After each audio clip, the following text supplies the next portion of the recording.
So which strategy is best for busy medical professionals like your physicians, your pharmacists, your dentists? Let's discuss investment goals, risk tolerance, availability of time influences these decisions.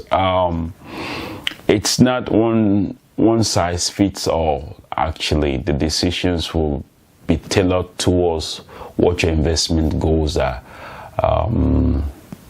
You could take on REITs, which is more simpler if you think you're too busy or you're not available to commit your capital to syndication.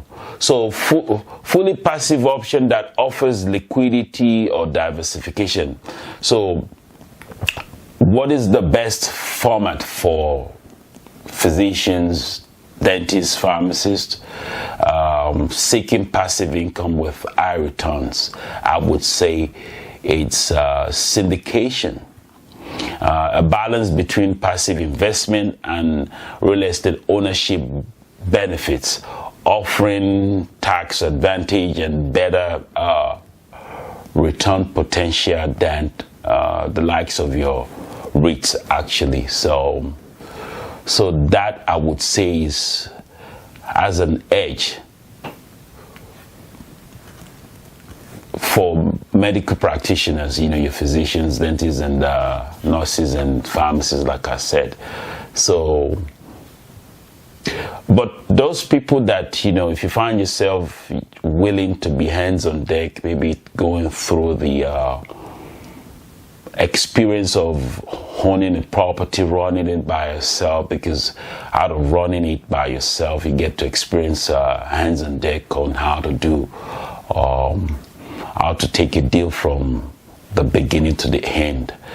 Direct ownership would be the way to go. Ideal for those who want full control and are comfortable managing property, or hiring property manager also too. Sometimes, investing in REITs and syndication or owning a few property while diversifying into the likes of your REITs also too could, or getting involved in syndication or owning a few. You just gotta look at your investment goal. You could diversify. You could have some stock portfolio of real estate in REITs, and also to balance it out with getting involved with a few syndications out there with experienced groups, or you buy a small property and start with get involved with by owning directly.